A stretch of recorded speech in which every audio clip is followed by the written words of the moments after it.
अस्सलाम वालेकुम जी, मैं हूं ज़िया बलोच। सामीन, जब कहा जा रहा हो कि आप पर मुकदमे पर मुकदमा दर्ज हो रहा है और डबल सेंचुरी भी क्रॉस हो रही है और जो भी आपके खिलाफ कार्रवाई होती हो आपके खिलाफ ही जाती हो, और फिर एक इत्तला है कि इमरान खान साहब जनाब एक मुकदमे में बरी हो गए, वो बहुत ही अजीब सी लगती है। एक ठंडी हवा का एक खुशगवार सा झोंका होता है और ऐसी ही ठंडी हवाएं अब इमरान खान के लिए चलना शुरू हो गई हैं, ठंडी हवाएं आना शुरू हो गई हैं।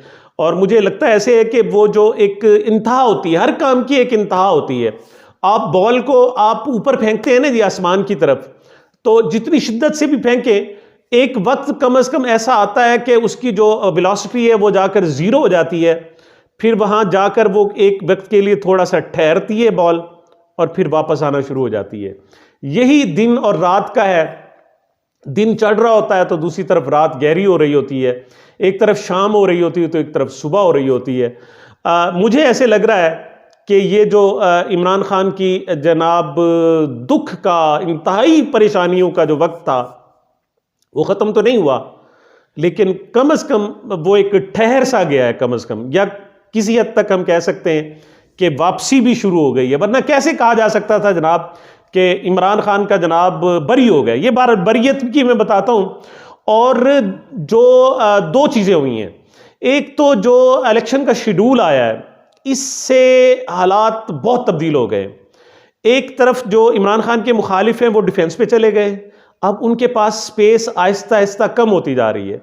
और इमरान खान के खिलाफ के पास पहले इखलाकी जवाब तो बहुत ज़्यादा था, लेकिन अब इखलाकी जवाब के साथ साथ कानूनी और हमारे जो सोशल है सेटअप, समाजी जवाब भी ज़रा बेहतर होता जा रहा है। और वो ज़रा कंपेरेटिवली जिसे कहते हैं ना जी, ज़रा ईज़ में आ गए, ज़रा आसानी में कम अज़ कम आ गए। और ये जो इलेक्शन शेड्यूल आया उसके साथ जो वर्चुअल जलसा था, इनिशिएटिव था जनाब, लेकिन कमाल कर दिया। दो चीज़ें हुई हैं। एक तो पीटीआई का जो आम वर्कर है, आम गली कूचे में रहता है, जो आम थड़े पर बैठा है, बात करता है, घर में बैठता है, इवन सोशल मीडिया देखता रहता है, वीलॉग्स देखता रहता है, हम लोगों के जनाब बातें सुनता रहता है, तो वो भी हमें कहता है जनाब कि यार मायूसियाँ ना फैलाओ, आप मायूसी ना फैलाओ। तो उसको एहसास हुआ है कि हमारी पार्टी जिंदा है, हमारे लोग जिंदा हैं। जिस तरह मैं सोच रहा हूँ इस तरह बाकी लोग भी सोच रहे हैं और जुल्म को जुल्म समझ रहे हैं, जबर को जबर समझ रहे हैं, फाशिज्म को फाशिज्म समझ रहे हैं, और इससे उसके कॉन्फिडेंस में बहुत ज़्यादा इजाफा हुआ है।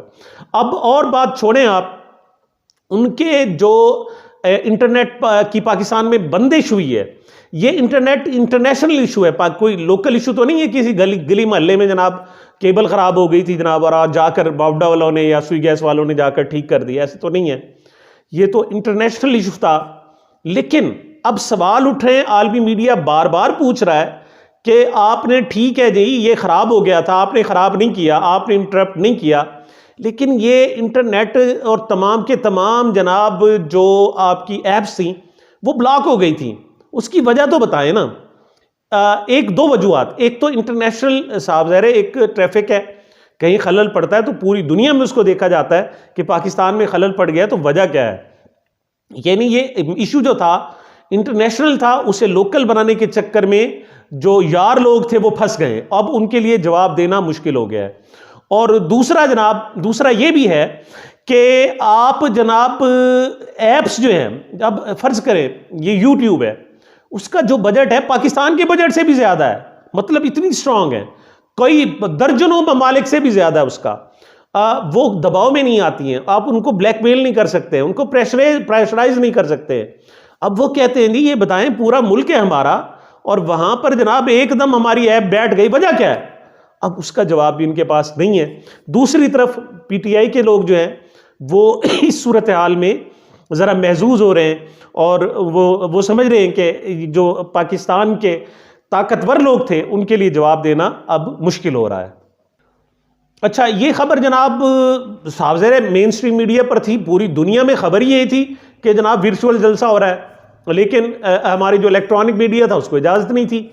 लेकिन ये जो नेट की बंदिश है, इंटरनेट की बंदिश है, ये तो खबर है। अब मैं देख रहा हूँ अक्सर चैनल्स को, वो जनाब ऐसे शर्मिंदा शर्मिंदा से होकर कह रहे हैं जी कि गुज़श्ता रोज़ नामालूम वजह की वजह से जनाब वो ख़राबी हुई और रिपोर्ट की गई और वो बाद में ठीक कर ली गई। अब वो क्या नामालूम वजह है?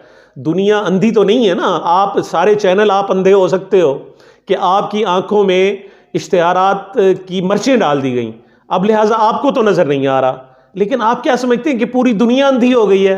दुनिया अंधी नहीं हुई, उन्हें सब नज़र आ रहा है और ये पहली वारदात है आपकी जो बिल्कुल पकड़ी गई है जनाब। अच्छा, दूसरी तरफ आप अदालतों की सतह पर जाएं, अदालतों की सतह पर भी इमरान खान साहब को किसी हद तक रिलीफ मिलना शुरू हो गया है। सबसे पहले हम देखते हैं बल्ले का जो निशान है। इलेक्शन कमीशन तो तुला हुआ है जनाब, वो कहता है बिल्कुल रिलीफ नहीं मिलेगा जनाब, सवाल ही पैदा नहीं होता। उन्होंने जनाब पहले 3 4 10 12 इतराज़ उठाए थे, उनमें से 9 10 के जवाब दे दिए थे, 3 के बाकी रह गए थे। अब जब वो गए 3 का जवाब देने के लिए तो उन्होंने आगे 40 सवालात और उठा दिए और सेनेटर अली ज़फ़र साहब कहते हैं कि वो जो सवालात हैं इंतहाई भोंडे भद्दे और बिल्कुल घटिया किस्म के हैं। मिसाल के तौर पर उनकी नोयत ये है कि जनाब ये जो आपका कागज़ है इसका साइज़ छोटा है, बड़ा है, सही नहीं था, इसका रंग ठीक नहीं था, इसमें जो लिखाई थी वो ज़्यादा गहरी होनी चाहिए थी, कम गहरी है। अच्छा, इसी तरीके से वो कहते हैं जी जो मज़ीद जो सवालात किए गए हैं वो इस तरह के हैं कि जनाब जब इलेक्शन हुए आप खड़े थे या बैठे थे, आपने बताए चाय पी थी या नहीं पी थी। अच्छा, चाय के साथ आपके बिस्किट भी थे या नहीं थे।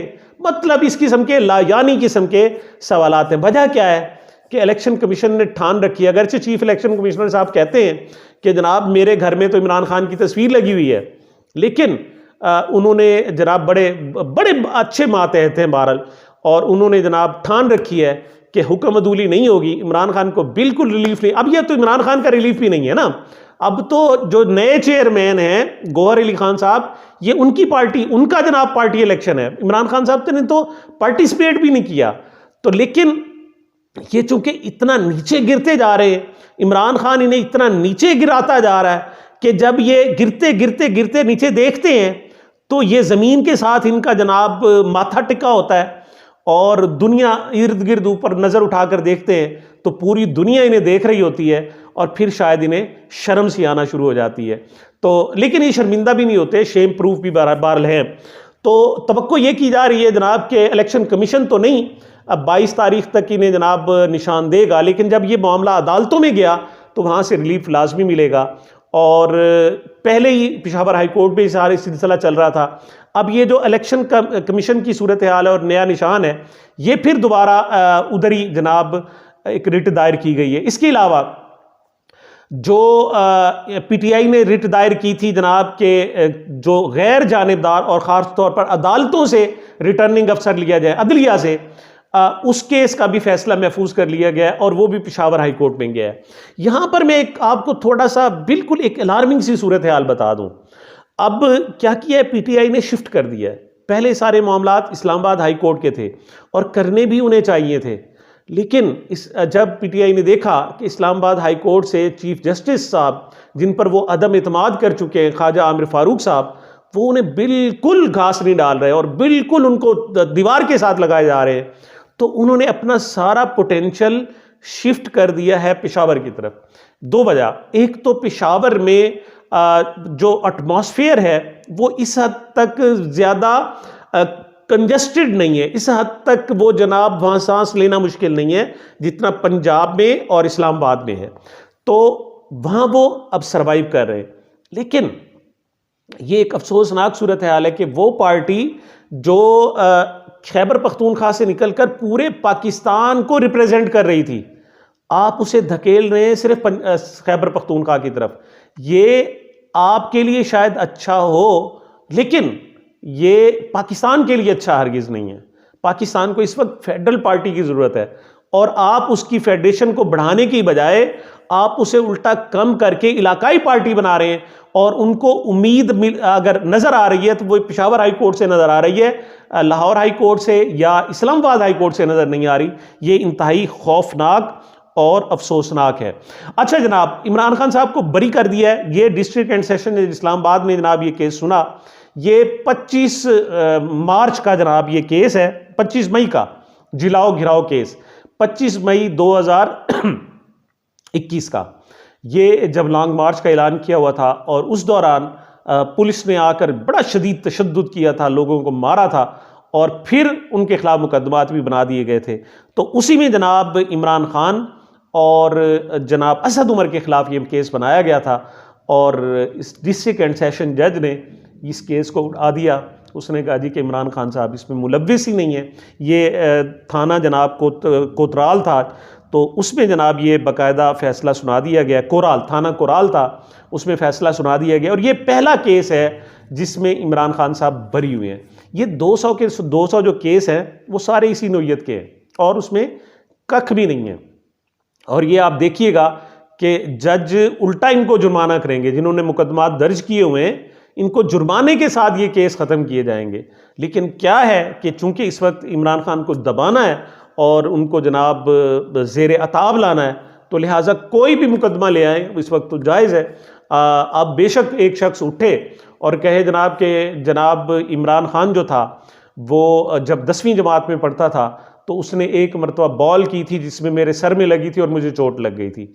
अब लिहाजा वो कातलाना हमला था और उसके खिलाफ कत्ल का मुकदमा दर्ज किया जाए, तो आप यकीन करें ना सिर्फ मुकदमा कत्ल का इमरान खान के खिलाफ दर्ज कर लिया जाएगा बल्कि उसमें गिरफ्तारी भी डाल दी जाएगी। मतलब इस हद तक इन्होंने जो कानून को जो है वो मजाक बनाया हुआ है, बल्कि उसका मजाक उड़ाया हुआ है इन लोगों ने। लेकिन इमरान खान का कहना है कि इसी लूले लंगड़े और इसी निज़ाम से ही वो इंसाफ लेगा और वो आगे बढ़ेगा। सरफराज बुगटी दूसरी तरफ जो इमरान खान साहब के मुखालिफिन है, ख़ासतौर पर PMLN, उनके लिए थोड़ी सी स्पेस कम होना शुरू हो गई है। कैसे कि उनकी जनाब उनसे तवक्कुआत लोगों ने ज़्यादा, जैसे काफ लीग ने 7, 8, 10, 15 सीटें मांग ली। दूसरी तरफ जनाब IPP ने, जहांगीर तरीन की जो पार्टी है, उन्होंने जनाब 40-45 सीटें और वजारत आला मांग ली। अगर ये सब कुछ देते हैं तो उनके पास क्या बचता है। तो अब जनाब पता चला है कि जो काफ लीग के साथ उनकी सीट एडजस्टमेंट हो रही थी वो भी अभी मुकम्मल नहीं हुई, बल्कि चौधरी सालिक साहब जब वो मियां नवाज शरीफ साहब चौधरी शुजात साहब से मिलकर आए थे तो उसकी फ़ौरन बाद ARY पर चौधरी सालिक साहब आए थे और उन्होंने कहा जी 3 नहीं 7 की तो हमारी हो गई है सीट एडजस्टमेंट, बाकियों पर देखेंगे। तो अब वो कहते हैं नहीं हुई। पता चला है कि वो 3 से आगे बढ़ने के लिए तैयार भी नहीं है, हालांकि मियां नवाज शरीफ साहब 7 की वहाँ कमिटमेंट करके आए थे। तो यहाँ मुश्किलात, और दूसरा IPP के हवाले से तो और ज़्यादा मुश्किलात पैदा हो रही हैं और स्पेस PMLN के पास अब कुछ कम होना शुरू हो गई है। और दूसरा जो बड़ा धचका लगा है वो ये है कि PMLN ये समझती थी कि जो भी जनाब शीर मादर होगा उनकी गोद में डाला जाएगा, उनके हलक में उंडेला जाएगा। लेकिन ऐसा नहीं हो रहा। ये पहली मरतबा है कि सरफराज बुगटी साहब जो वज़ीर दाखिला थे, निगरान वज़ीर दाखिला, वो उनके मुस्ताफ़ी होने के बाद वो तवक्को कर रहे थे कि नून लीग में शामिल होंगे, लेकिन उन्होंने पीपल्स पार्टी में शमूलियत का ऐलान कर दिया है। तो ये भी एक बड़ा सेटबैक है और मुस्लिम लीग नून को समझ नहीं आ रही कि क्या सूरत हाल है। ऐसे में PTI के पास आहिस्ता आहिस्ता स्पेस आना शुरू हो गई और उनके पास जो उनकी तवक्कुआत थी, जो हवाई किले थे, वो कले जनाब आहिस्ता आहिस्ता रेत के कले अब मस्मार होना और जनाब भुरना शुरू हो गए हैं, गिरना शुरू हो गए हैं, उनकी दीवारें गिरना शुरू हो गई हैं। देखते हैं आगे क्या सूरत हाल है। ये मेरी जनाब अब तक की गुजारिशात थी। मुझे मेरे चैनल को अपनी मोहब्बतों और दुआओं में याद रखिएगा। मिलते हैं छोटे से वक्फे के बाद।